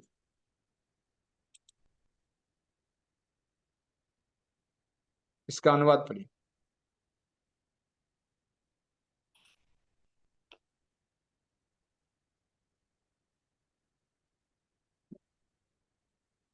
हरे कृष्णा। लगता है आवाज नहीं आ रहा है। हरे कृष्णा, आपका आवाज नहीं आ रहा है माता जी। ठीक है, पुण्यात्मा श्रीधर प्रभु पढ़िए। हरे कृष्ण प्रभु जी। हरे कृष्णा। जो अपने सारे कार्यों को मुझ में अर्पित करके तथा अविचलित भाव से मेरी भक्ति करते हुए मेरी पूजा करते हैं और अपने चिंतों को मुझ पर स्थिर करके निरंतर मेरा ध्यान करते हैं, उनके लिए हे पार्थ, मैं जन्म मृत्यु के सागर से शीघ्र उद्धार करने वाला हूँ। धन्यवाद। थोड़ा चर्चा करके फिर तात्पर्य लंबा है, उसमें जाएंगे हम। तो ये तो सर्वाणि कर्माणि मयि सन्न्यस्य मत्परः अनन्य येनैव योगेन मां ध्यायन्त उपासते। सर्वाणि कर्माणि, जो भी कार्य है, जो भी कोई कुछ कार्य करते हैं, ये तो सर्वाणि, सारे कार्य किसके लिए कर रहे हैं? ऐसे नहीं कि संन्यास, ये तो कर्माणि सर्वाणि संन्यास, सारे कर्म को त्याग किया उन्होंने, सारे कर्म का फल जो है वो छोड़ दिया या फिर उसको त्याग कर दिया। लेकिन क्या किया? मयि सन्न्यस्य, मेरे लिए त्याग किया। यहाँ पे भगवत गीता में खाली जो सन्यास, कृष्ण विहीन सन्यास को इतना सराहना नहीं किया गया। वास्तव में सन्यास मतलब किसके लिए सन्यास? सत न्यास, सत्य के लिए ये न्यास होता है, यानी भगवान के लिए सन्यास है। यानी जो इस प्रकार का वैराग्य जो कृष्ण के प्रति आसक्ति में जुड़े, खाली शुष्क वैराग्य, अलग अलग तरह के वैराग्य वैसे हैं, शुष्क वैराग्य, मरकट वैराग्य इत्यादि, लेकिन जो खाली वैराग्य के बारे में बताया नहीं गया वो कृष्ण के साथ आसक्ति होना चाहिए। केवल एक चीज छोड़ दिया बस, सारे कर्म भगवान के प्रति अर्पित नहीं, सारे कर्म किए लेकिन किसको अर्पित कर रहे पता नहीं, इस प्रकार से नहीं, भगवान के लिए कर रहे इस प्रकार से। ये तो कर्माणि सर्वाणि मयि सन्न्यस्य, सब तरह के कर्मों को मेरे लिए त्याग कर देते हैं, मेरे लिए, यहाँ पे वो इंपॉर्टेंट है। तो अनन्य येनैव योगेन माम ध्यायन्त उपासते। अनन्य, ये जो भक्ति है, ये अनन्य शब्द कई बार आया है। जैसे भक्तिया तो अनन्या सख्या अहमेव विदु अर्जुना अनन्यस चिंतयन्तो माम ये जना पर्युपासते तेषां नित्याभियुक्तानां योगक्षेमं वहाम्यहम्। तो ये अनन्य भक्ति जो है, इसके बारे में यहाँ पे कई बार बताया गया है इस प्रकार से। तो अगर इस प्रकार का कोई भक्त रहता है जिसका चेतना रहता है कि सर्वाणि कर्माणि भगवान के लिए वो संन्यास त्याग कर लेता है, तो फिर भगवान क्या कहता है? खुद उस प्रकार के भक्त को मृत्यु संसार, ये संसार को एक सागर बताया गया। अभी सागर में एक सागर है जिसका छोर पे कोई पहुंच नहीं सकता, तो क्या हो जाएगा? डूब जाएगा। यानी ये सागर जो है ये मृत्यु का सागर है, मृत्यु सागर में सब कोई डूबेंगे। लेकिन जो भगवान का इस प्रकार से भक्ति करते हैं, भगवान उनको खुद आके रक्षा करेंगे। तेषाम अहम समुद्धर्ता, तेषाम अहम उद्धारक, समुद्धर्ता, मैं उनका उद्धारक हूं। मृत्यु संसार सागर भवामी, भवामी यानी भगवान क्या बता रहे, होता हूं। तेषाम अहम भवामी, अहम भवामी, मैं ही हूं उनको उद्धारक। अहम भवामी समुद्धर्ता, अहम समुद्धर्ता भवामी, इस प्रकार से बोल सकते कि मैं ही उनको उद्धार करता हूँ, नाचिरात बहुत अल्प समय में, मई आवेशित चेतसाम, जिनका चेतना मेरे में लगा हुआ है। ठीक है, इसका चर्चा में भी हम जाएंगे, आप तात्पर्य पढ़िए, फिर हम चर्चा में हरे जाएंगे और कृष्ण। थोड़ा जी। यहाँ यह स्पष्ट कहा गया है कि भक्तजन अत्यंत अभाग्यशाली है कि भगवान उनका इस भवसागर से तुरंत ही उद्धार कर देते हैं। शुद्ध भक्ति करने पर मनुष्य को इसकी अनुभूति होने लगती है कि ईश्वर महान है और जीवात्मा उनके अधीन है। उसका कर्तव्य यह है कि वह भगवान की सेवा करे, और यदि वह ऐसा नहीं करता तो उसे माया की सेवा करनी होगी। बढ़िया। जैसा पहले कहा जा चुका है, केवल भक्ति से परमेश्वर को जाना जा सकता है। अतः मनुष्य को चाहिए कि वह पूर्ण रूप से भक्त बने। भगवान को प्राप्त करने के लिए वह अपने मन को कृष्ण में पूर्णतः एकाग्र करे। वह कृष्ण के लिए ही कर्म करे, चाहे वह जो भी कर्म करे, लेकिन वह कर्म केवल कृष्ण के लिए ही होना चाहिए। भक्ति का यही आदर्श है कि भक्त भगवान को प्रसन्न करने के अतिरिक्त और कुछ भी नहीं कह चाहता। उसके जीवन का उद्देश्य कृष्ण को प्रसन्न करना होता है, और कृष्ण की तुष्टि के लिए वह सब कुछ उत्सर्ग कर सकता है, जिस प्रकार अर्जुन ने कुरुक्षेत्र के युद्ध में किया। यह विधि अत्यंत सरल है। मनुष्य अपने कार्य में लगा रहकर हरे कृष्ण महामंत्र का कीर्तन कर सकता है। ऐसे दिव्य कीर्तन से भक्त भगवान के प्रति आकृष्ट हो जाता है। यहाँ पर भगवान वचन देते हैं कि वे ऐसे शुद्ध भक्त का तुरंत ही भवसागर से उद्धार कर देंगे, जो योगाभ्यास में बड़े चढ़े हैं। वे योग द्वारा ही अपनी आत्मा को इच्छा अनुसार की किसी भी लोक में ले जा सकते हैं, और अन्य लोग इस अवसर को विभिन्न प्रकार से उपयोग में लाते हैं। लेकिन यहाँ तक भक्त का संबंध है, उसके लिए यहाँ यह स्पष्ट कहा गया है कि स्वयं भगवान ही उसे ले जाते हैं। भक्त को वैकुंठ में जाने के पूर्व अनुभवी बनने के लिए प्रतीक्षा नहीं करनी पड़ती। बराह पुराण में इस श्लोक आया है। तात्पर्य यह है कि वैकुंठ लोक में आत्मा को ले जाने के लिए भक्त को अष्टायोग साधने की आवश्यकता नहीं है। इसका भार भगवान स्वयं अपने ऊपर ले लेते हैं। वे यहाँ स्पष्ट कह रहे हैं कि वे स्वयं उद्धारक बनते हैं। बालक अपने माता पिता द्वारा अपने आप रक्षित होता रहता है, जिससे उसकी स्थिति सुरक्षित रहती है। इसी प्रकार भक्त को योगाभ्यास द्वारा अन्य लोकों में जाने के लिए प्रयत्न करने की आवश्यकता नहीं होती। अपितु भगवान अपने अनुग्रहवश स्वयं ही अपने पक्षी वाहन गरुड़ पर सवार होकर तुरंत आते हैं और भक्त को भवसागर से उबार लेते हैं। कोई कितना ही कुशल तैराक क्यों न हो और कितना ही प्रयत्न क्यों न करे, किंतु समुद्र में गिर जाने पर वह अपने को नहीं बचा सकता। किंतु यदि कोई आकाश उसे जल से बाहर निकाल ले तो वह आसानी से बच जाता है। इसी प्रकार भगवान भक्त को इस भवसागर से निकाल लेते हैं। मनुष्य को केवल कृष्ण भावनामृत की सुगम विधि का अभ्यास करना होता है और अपने आप को अनन्य भक्ति में प्रवृत्त करना होता है। किसी भी बुद्धिमान व्यक्ति को चाहिए कि वह अन्य समस्त मार्गों की अपेक्षा भक्ति योग को चुने। इस श्लोक का भावार्थ यह है कि मनुष्य को चाहिए कि वह न तो सकाम कर्म की विभिन्न विधियों से में उलझे, नहीं कोरे चिंतन से ज्ञान का अनुशीलन करे।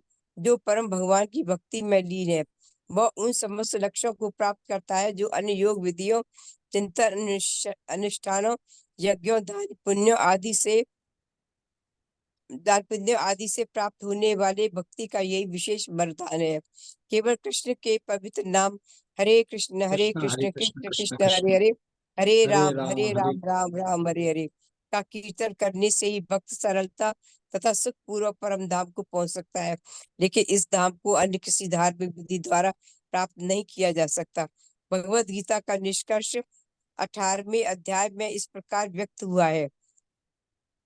आत्म साक्षात्कार की अन्य समस्त विधियों को त्याग कर केवल कृष्ण भावनामृत में भक्ति संपन्न करनी चाहिए। इससे जीवन की चरम सिद्धि प्राप्त की जा सकती है। मनुष्य को अपने गत जीवन के पाप कर्मों पर विचार करने की आवश्यकता नहीं रह जाती, क्योंकि उसका उत्तरदायित्व भगवान अपने ऊपर ले लेते हैं। अतः मनुष्य को व्यर्थी आध्यात्मिक अनुभूति में अपने उद्धार का प्रयत्न नहीं करना चाहिए। केवल व्यक्ति को चाहिए कि वह परम शक्तिमान ईश्वर कृष्ण की शरण ग्रहण करे। यही जीवन का सर्वोच्च सिद्धि है। हरे कृष्णा। हरे कृष्णा। धन्यवाद। बहुत लंबा तात्पर्य था, तो अभी हम चर्चा करेंगे इसमें भगवान क्या बता रहे हैं कि जो इस प्रकार का चेतना में जीता है, किस प्रकार का, ये तो कर्वाणी सर्वाणी, ये तो सर्वाणी कर्माणी मई संन्यस्य मत पराह, मत परा भाव से जो जीवन जीता है, जो मेरे मेरे में आसक्त होता है, और खाली वही नहीं, अनन्य भाव से आसक्त होता है। अनन्य ये नहीं वो योगेन, है ना। और माम ध्यान, तो मुझे ध्यान करता है और उपासना करता है। इस प्रकार के भक्त के लिए अहम समुद्धरता भवामी, मैं उसके लिए उसको उद्धारक बनता हूँ। और नाचिरात, बहुत अल्प समय में मैं उसको मृत्यु संसार से उसको रक्षा करता हूँ, है ना। तो ये भगवान, हम जैसे चर्चा कर रहे थे किस प्रकार से कृष्ण खुद आके उस भक्त को वहां से उबारते हैं। जस्ट एक मिनट दीजिए, मैं एक आपको कुछ शेयर करता हूँ।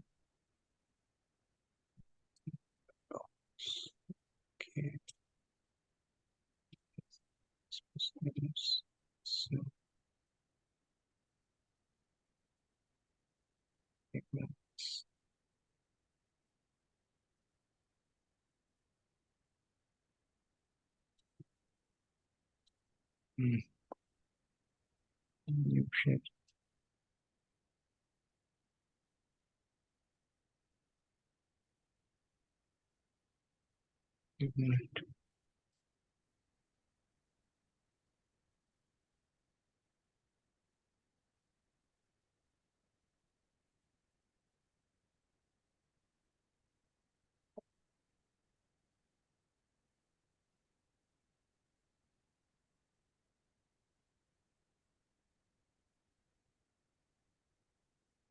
ठीक है, तो ये छोटा सा हम देखें किस प्रकार से गजेंद्र का भी उद्धार किया था भगवान ने। और यहाँ पे एक साधक है जो कि मृत्यु संसार में गिरा हुआ है, और उसको भगवान आके रक्षा कर रहे हैं इस प्रकार से। भवामी नाचिरात पार्थ मृत्यु संसार सागरात। तो यहाँ पे किस प्रकार से गजेंद्र का उद्धार किए, और यहाँ पे ये साधक को, एक मिनट। Okay, yes.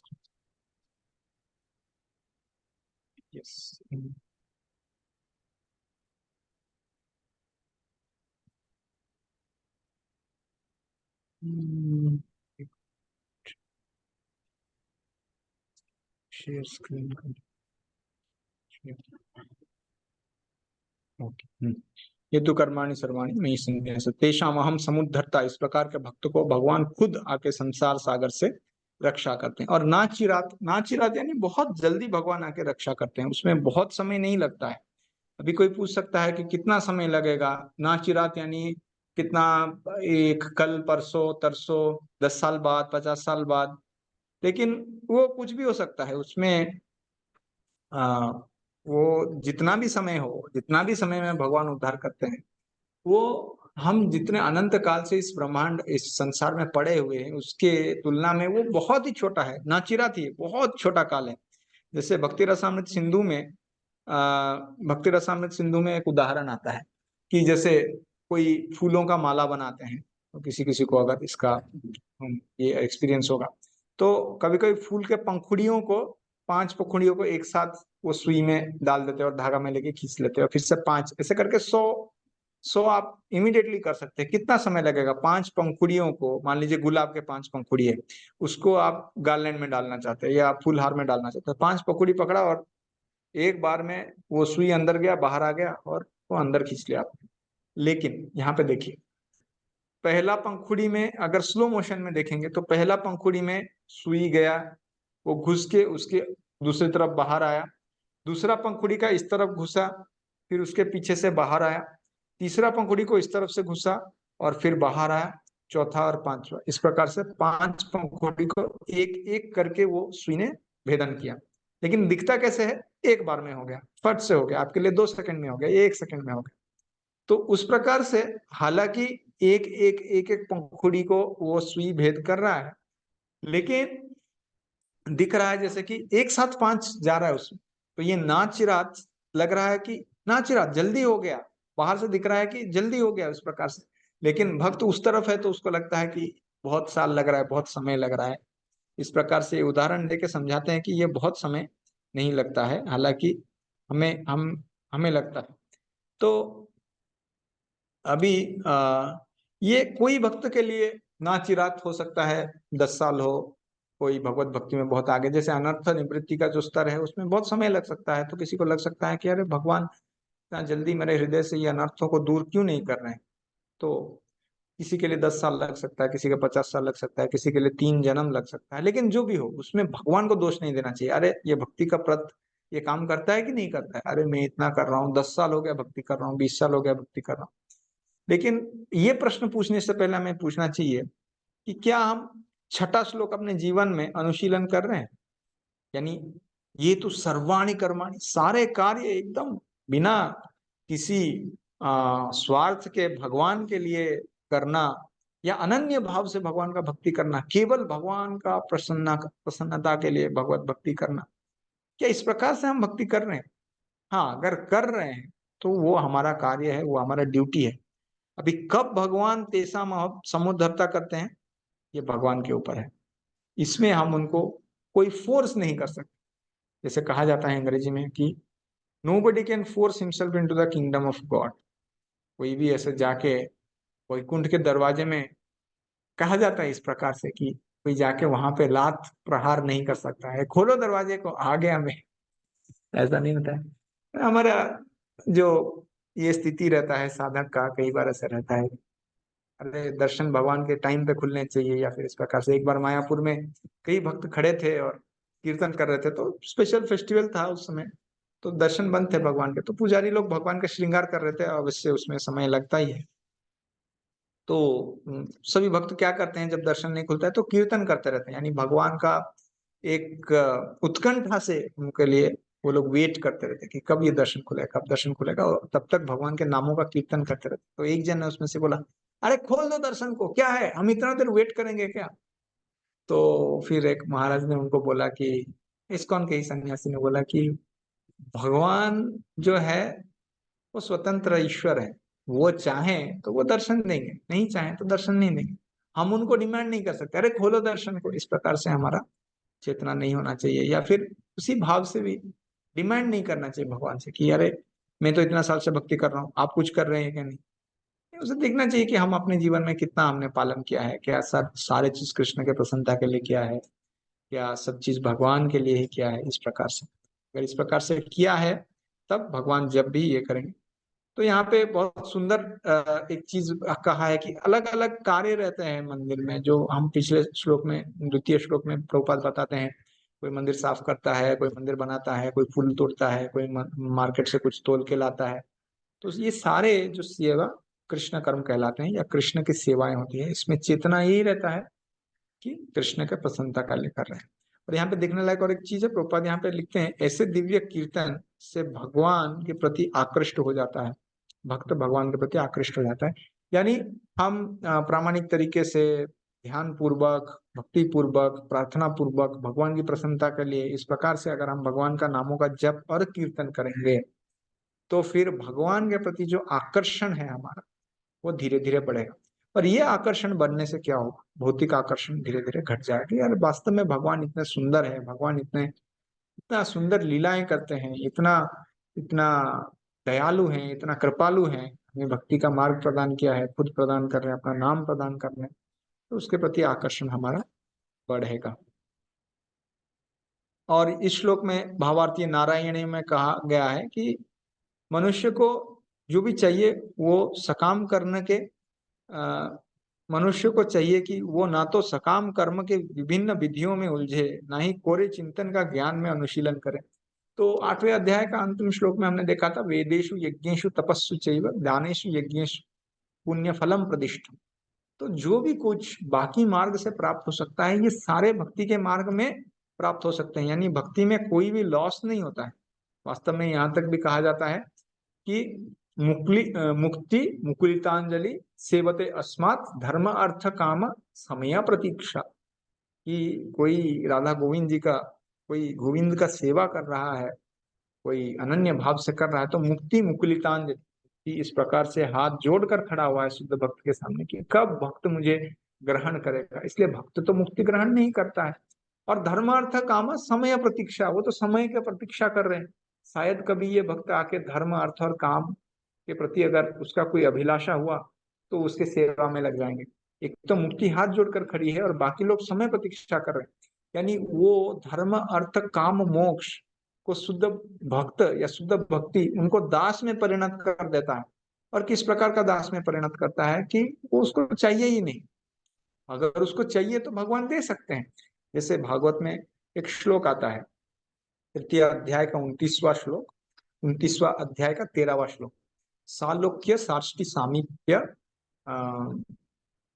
और एक सारूप्य एकत्वम अपियुता हीयमानम न गृह्णन्ति बिना मत सेवनम जना। अगर किसी भक्त को भगवान ये सालोक्य साष्टि सामीप्य प्रदान भी करते हैं तो वो ग्रहण नहीं करता। अरे उसके हृदय में इसके तो इच्छा भी नहीं है कि उसको मुक्ति मिले। ऐसे एकत्व या भगवान के ब्रह्म ज्योति में लीन होना, इसको तो वो नारकीय समझता है। प्रवनानंद सरस्वती क्या बोलते हैं कि केवलम कैवल्यम नरकायते, कोई भगवान के अंदर ब्रह्म ज्योति में लीन होना चाहता है वो नरक जैसे समान है, क्योंकि वहां पे भगवान का सेवा नहीं रहता। कैवल्यम नरकायते। और त्रिदशपुर आकाश पुष्पायते, अगर कोई स्वर्ग का इच्छा करता है भोग, तो शुद्ध भक्त के लिए कैसा फीलिंग रहता है स्वर्ग इत्यादि का भोग, वो तो बस आकाश पुष्प जैसा रहता है, यानी है ही नहीं। आकाश में कभी किसी ने पुष्प देखा है? आकाश में पुष्प नहीं रहता, तो ऐसा रहता। तो अगर भगवान ये अलग तरह के मुक्तियां हैं, जैसे साष्टी सामीप्य, भगवान के पास में रहना, भगवान के समान ऐश्वर्य रहना, भगवान के समान शक्ति रहना, तो भगवान अगर देते भी हैं तो वो ग्रहण नहीं करते, क्योंकि उनके हृदय में इच्छा ही नहीं था। और अगर ग्रहण करते भी हैं तो सेवा के लिए ग्रहण करते हैं। तो इस प्रकार भक्तों का चेतना रहता है। और आगे जो मेन श्लोक है इसमें भगवान अलग अलग स्तर बताएंगे कि अगर भक्त ये नहीं कर पाता तो ये कर सकता है, ये नहीं कर पाता तो वो कर सकता है, वो नहीं कर पाता तो एटलीस्ट ये करना चाहिए, एटलीस्ट ये करना चाहिए। इस तरह से भगवान अलग अलग तरीके से बताएंगे कि कोई कैसे उनसे जुड़ सकता है और प्रामाणिक शुद्ध भक्ति के क्या क्या स्तर हैं और फिर क्या क्या गुण हैं जिससे भगवान किसी भक्त के प्रति आकृष्ट होते हैं। ठीक है, तो आज हम यहीं पे रुकेंगे। रुकने से पहले मैंने, प्रशांत प्रभु आप हैं ऑनलाइन? प्रशांत प्रभु नहीं। प्रशांत प्रभु, प्रशांत प्रभु है क्या? यस प्रभु जी, यस प्रभु जी। या म्यूट था, I was on mute. Okay okay. तो प्रशांत प्रभु मैंने आपको शेयर किया है वो डॉक्यूमेंट। हाँ प्रभु जी, वो आपने कहा था ना कि एक बार उसको देखने के लिए, सो आई वाज एक बार, यस, मैं देख के उनको भेज उसको।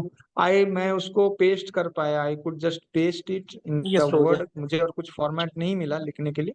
तो आप देखिए, और उसमें सीबीए का जो भी सोल्यूशन है, ओबीए के बारे में देखिए। ओबीए का जो भी प्रश्न है, आई थिंक हमने कौन सा प्रश्न चुने थे, आप कोई बता सकते हैं?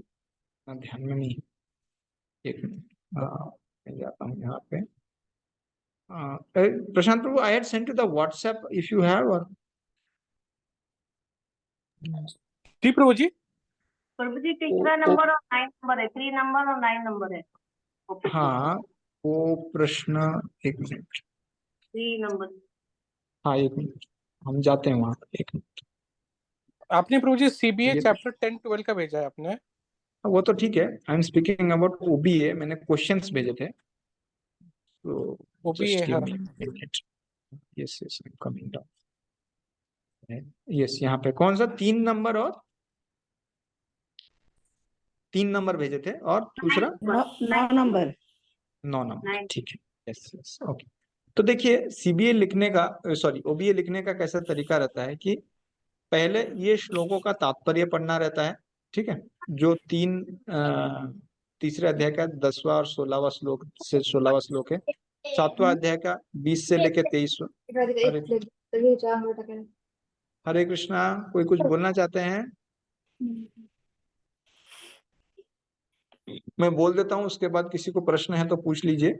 तो आज थोड़ा समय मिला है, कल का जो कक्षा रहेगा 2 घंटे से ज्यादा होगा, शायद 15 मिनट ज्यादा होगा, क्योंकि उसमें बहुत सारे श्लोक हैं और बहुत इंपॉर्टेंट है। वो अगर समझ गए तो भगवत गीता का एक तरह से समरी या सार मिल जाएगा आपको।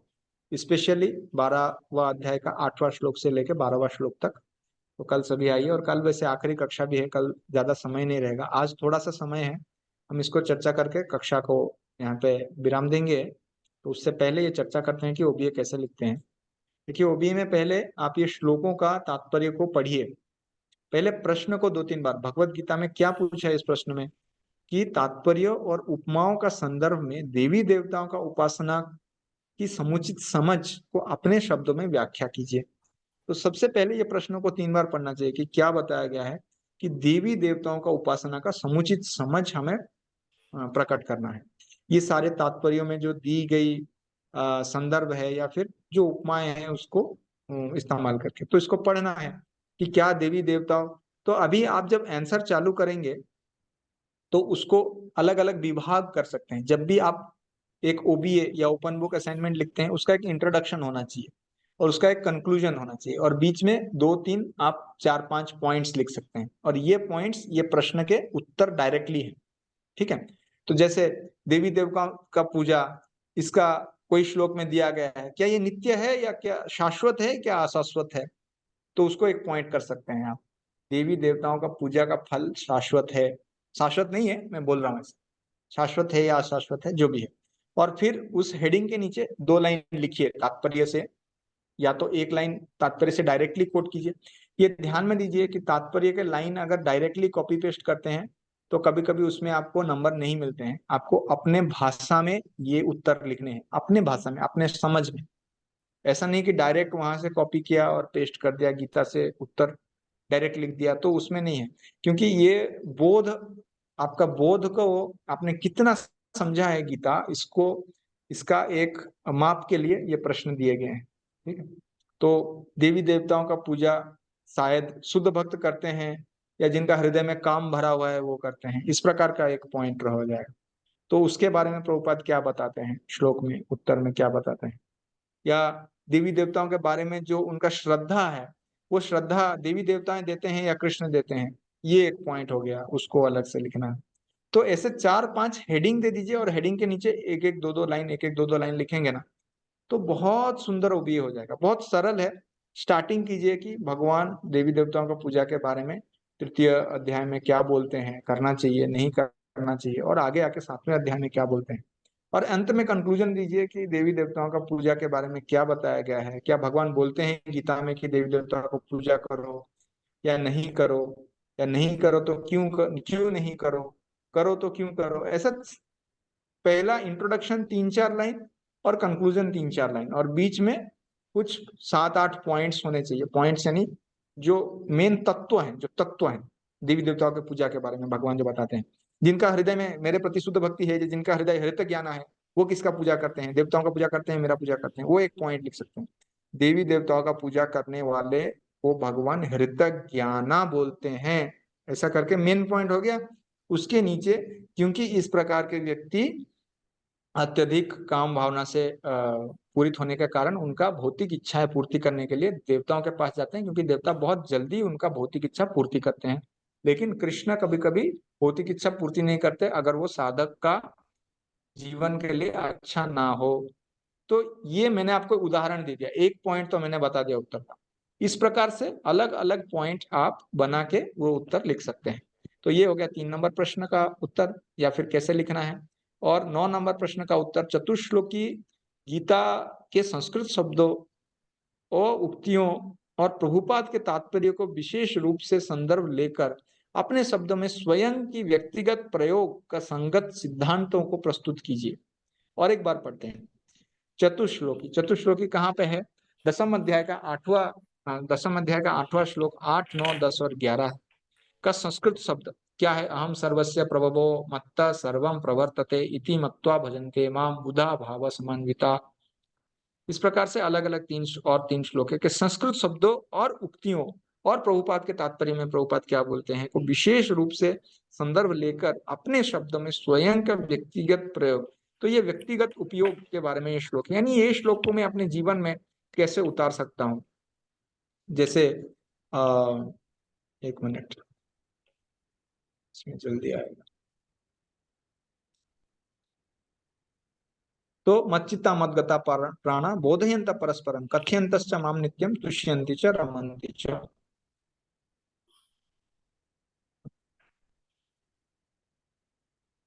यहाँ पे कोई भी आप लाइन ले लीजिए, उसको कैसे लिखना पड़ेगा। Thus, the realized souls take continual pleasure in hearing such transcendental literatures, just as the young boy and young girl take. तो ये हमने देखा था किस प्रकार से रमनते शब्द का उपयोग करते हुए प्रभुपाद बताते हैं, जैसा एक युवक और युवती पारस्परिक संग में आनंद लेते हैं, उस प्रकार से कोई शुद्ध भक्त जो है वो भगवान का संग में, वो भगवान की कथाओं में, भगवान की कथाओं का श्रवण में वो आनंद लेता है। तो क्या कथाओं में मैं कैसे आनंद प्राप्त कर सकता हूँ, इस प्रकार से आप सोच के लिख सकते हैं कि अपने जीवन में मैं इससे क्या सीख रहा हूँ। यहाँ पे हमने देखा था प्रारंभिक तौर पर भगवत भक्ति यानी सेवा से वो आनंद प्राप्त करता है, और जब उसको संपूर्णतः कृष्ण प्रेम प्राप्त होता है तो वो प्रेम से आनंद प्राप्त करता है। तो ये एक पॉइंट हो गया कि प्रारंभिक स्तर पर सेवा पे आनंद होता है। तो आप लिख सकते हैं कि प्रारंभिक स्तर पर मैं जब पुस्तक वितरण करने गया था तो इस प्रकार से पुस्तक वितरण हो गया, बहुत आनंद मिल गया। मैं भगवान की किचन है डीटी किचन, यहाँ पे मैं भगवान के लिए सेवा में अनुरत था, और ये सेवा करने के बाद मुझे बहुत आनंद प्राप्त हुआ और ऐसा लगा कि शायद ये सेवा में और करता जाऊं। या फिर मैं वैष्णव का सेवा करने से मुझे इस प्रकार से आनंद प्राप्त होता है, और ये सेवा करने से मुझे जप में, कीर्तन में अधिक से अधिक रुचि प्राप्त होती है, और मैं इससे सीख सकता हूँ कि ये आनंद से मैं अपने अनर्थ के ऊपर जा सकता हूँ। ये देखिए, ये व्यक्तिगत है, इसको कोई ये हर व्यक्ति के लिए अलग होगा। और इस तरह ये सारे ओबियों को कॉपी मत कीजिए, कॉपी करने से भी मार्क्स पूरे कट जाएंगे और आपके शायद डिग्री भक्ति शास्त्री का शायद आपको प्राप्त नहीं होगा। ना ही इंटरनेट से देखिए, क्योंकि ये सारे आंसर्स चेक किए जाते हैं कि कहीं से आपने कॉपी किया है क्या, सॉफ्टवेयर है वहां पे, सॉफ्टवेयर से चेक हो जाता है।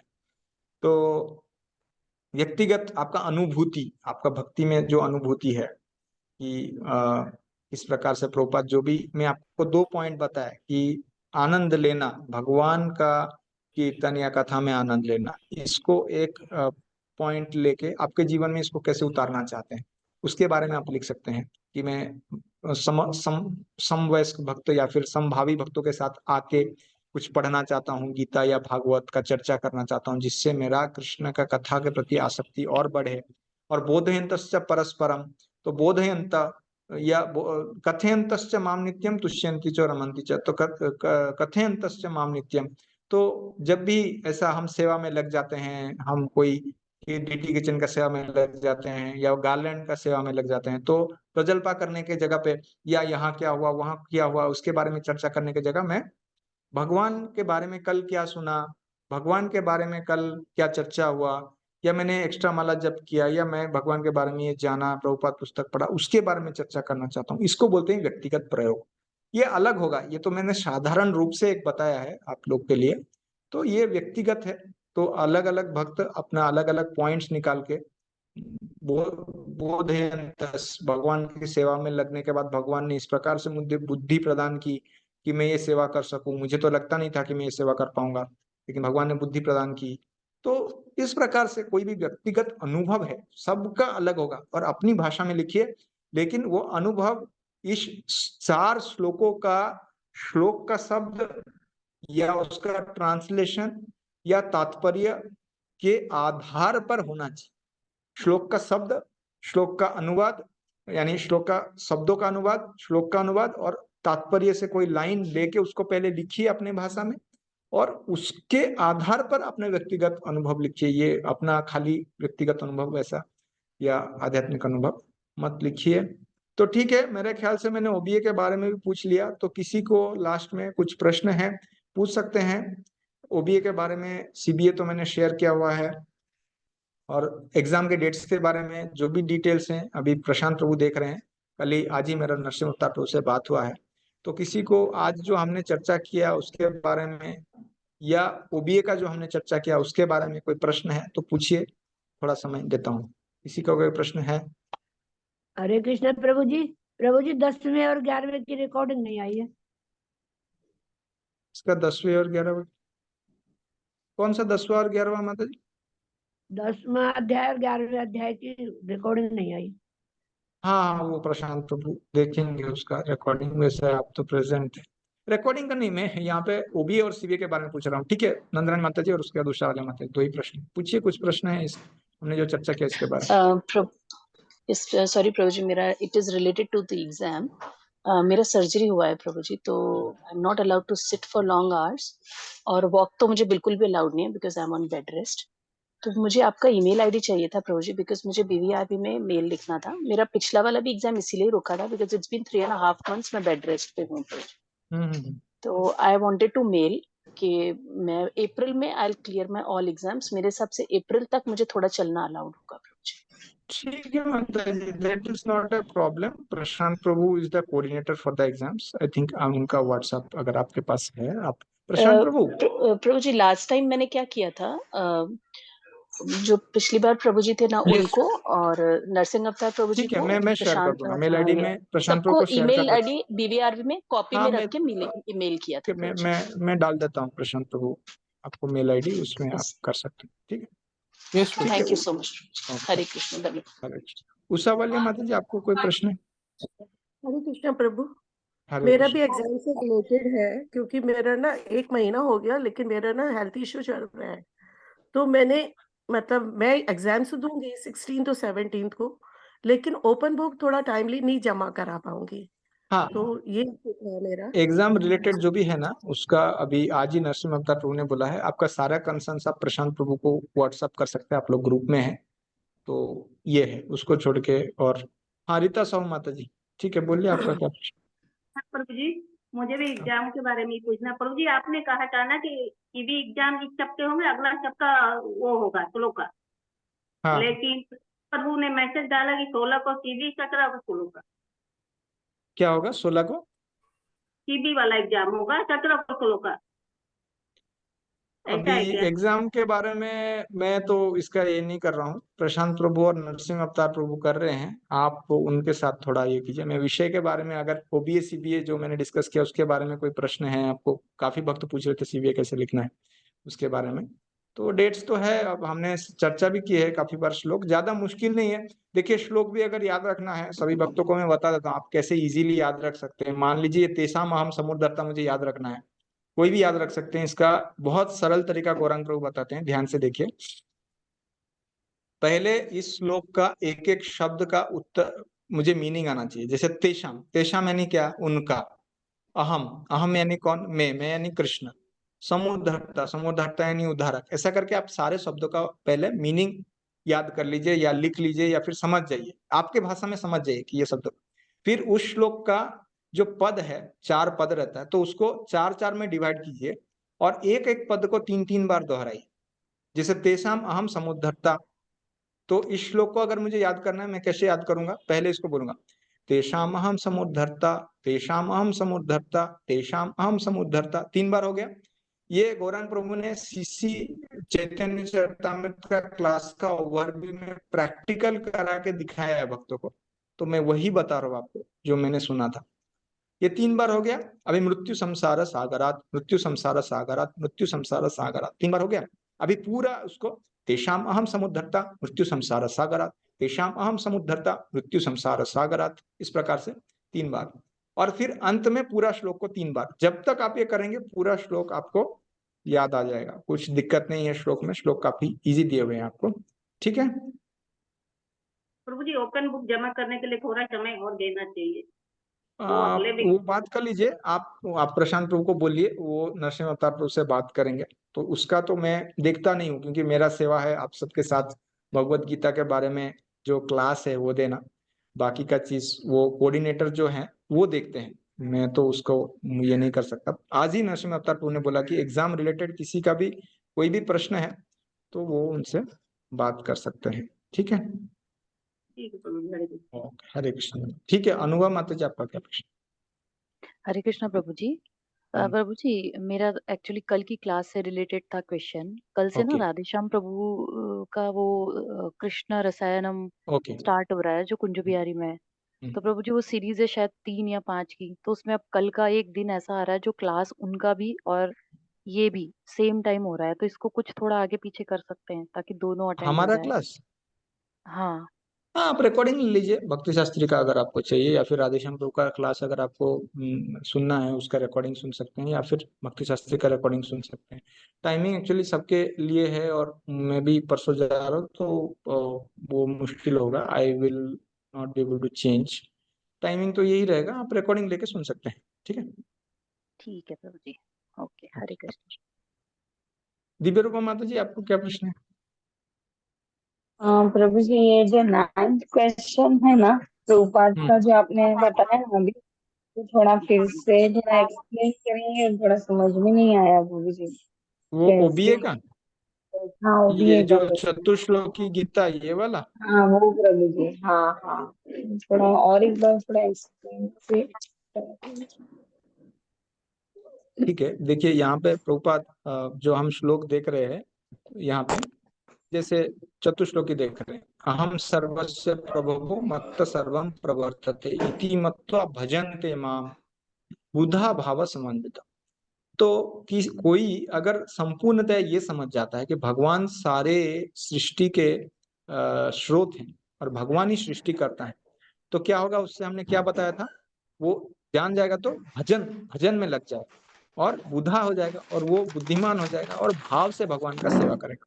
तो इस श्लोक के आधार पर, तात्पर्य में संपूर्ण बहुत सारे चीज दिए गए हैं, मैं इस श्लोक के आधार पर एक चीज बताता हूँ कि जब कोई साधक, मान लीजिए आप खुद जब ये जान गए या संपूर्णतया आप कन्विंस हो गए, आप संपूर्णतः विश्वास आ गया कि भगवान श्री कृष्ण ही सारे चीज के स्रोत हैं, तो आपको भगवत भक्ति में कितना फायदा हुआ वो आप लिखिए। जैसे पहले शायद आप 8 माला करते थे, लेकिन जब पता चल गया कि भगवान श्री कृष्ण ही सब कुछ है, तो आप भक्ति में और तत्पर हो गए। शायद जैसे फॉर मेरे लिए, जैसे मैं समझ गया कि भगवत भक्ति में भगवान सब कुछ है। मैं 4th चैप्टर पढ़ रहा था गीता का, जैसे बिगिनिंग में, तो फिर समझ गया, तो मैं भी अपना माला जो है वो बढ़ाने लगा। इस प्रकार से लिख सकते हैं।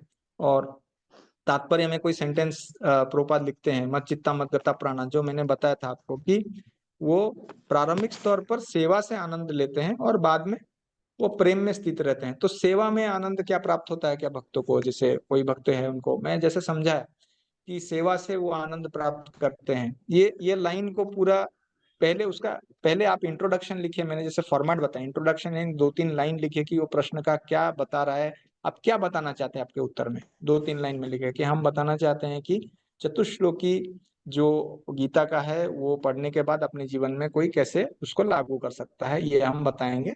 और आगे 4-5-6 पॉइंट ऐसे एक एक करके लिखिए। पहले हेडिंग दीजिए कि प्रारंभिक स्तर पर कोई सेवा से आनंद प्राप्त करता है, तो प्रारंभिक स्तर पर हम सेवा में इस स्तर पर आनंद प्राप्त करते हैं, गार्डन बनाते हैं या फिर कुकिंग करते हैं या फिर वैष्णव का सेवा करते हैं या फिर श्रवण या फिर कीर्तन करते हैं, जप करते हैं, इसमें आनंद प्राप्त होता है। ये एक पॉइंट हो गया। वैसे दूसरा पॉइंट लिखिए कि परस्पर तुति च रमन्ति च कथयन्तश्च माम नित्यम, हम एक दूसरे भक्तों से कथयन्तश्च, हमें कृष्ण कथा करना चाहिए। तो मैं सोचता हूँ कि आज से मैं मेरे भक्तों के साथ जब सेवा में रहूंगा तो थोड़ा कृष्ण कथा के बारे में चर्चा करूंगा, प्रजल्पा नहीं करूंगा। तो हेडिंग दे दिया कथयन्तश्च, जो भगवत भक्तों के संग में भगवान का कथोपकथन करना चाहिए, ये एक हेडिंग हो गया। हेडिंग के नीचे 2-3 पॉइंट कि भगवान का बारे में कथोपकथन करना चाहिए। तो कैसे करेंगे? तो हम जब सेवा करते रहते हैं तो प्रजल्प करने के जगह, दूसरों का दोष निकालने की जगह हम भगवान के बारे में कथा करें। ये एक पॉइंट हो गया। दूसरा पॉइंट हो गया कि अगर ऐसा रेगुलर बेसिस पे हम किसी भक्त के घर में जाके या ऑनलाइन हम भगवान के बारे में चर्चा करें, ये दूसरा पॉइंट होगा। तो ऐसा करके लिख सकते हैं। ठीक है माता जी? हाँ प्रभु जी, ठीक है। Okay okay, thank you. तो थैंक यू ठीक है, प्रभु। हरे कृष्णा, बहुत बहुत भक्तों का धन्यवाद। और अच्छा, पुष्प गोपी माता जी, ठीक है, बोलिए। हरे हरे कृष्णा कृष्णा प्रभु जी। हरे कृष्ण। प्रभु जी, आज का रिकॉर्डिंग अगर हमें जल्दी मिले तो फिर थोड़ा हमें आज तक देने के काम जाएगा, ठीक है, क्योंकि आज का रिकॉर्डिंग बहुत लेट होता है प्रभु जी। ठीक है, कि आज प्रशांत आपने प्रभु। बहुत सारे पॉइंट बताए तो हमें लिखने ठीक में है, इजी हो जाएगा। ठीक है, प्रशांत हाँ प्रभु, आज का recording you can give to that. प्रभु जी, वो इट हैज बीन, क्योंकि मेरा जे ड्राइव में वगैरह पूरा स्पेस ऑक्यूपाइड हो चुका है, 2 account have been using, so it has been completely occupied, तो I have same recorded on the cloud. And मैं बीबीआरबी में बात करके वो उन्होंने एक यूट्यूब का प्लेलिस्ट शेयर किया था कि जितने भी हमारे सारे रिकॉर्डिंग्स क्लाउड पे हुए ना, they have downloaded and shared A YouTube link. तो मैंने ग्रुप में शेयर किया है, तो आज भी सेम प्लेलिस्ट में वो लोग ऐड करेंगे and devotees can just take, but just it will take time by today's and end of the day like that. अच्छा माता जी, आज का दिन का अंत तक शायद हो जाएगा, ठीक है तो सर, प्रशांत एक दो दिन में चलेगा, हाँ एक मतलब दो एक दिन वीक ना हो हाँ जाए। ठीक है हो जाएगा, ठीक है Yes sir. ठीक है बहुत बहुत धन्यवाद। ओके, क्या हुआ उषा वाले माता जी, क्या हुआ आपका प्रश्न क्या है? हरे कृष्णा, आपका आवाज नहीं आ रहा है माता जी। हरे कृष्णा।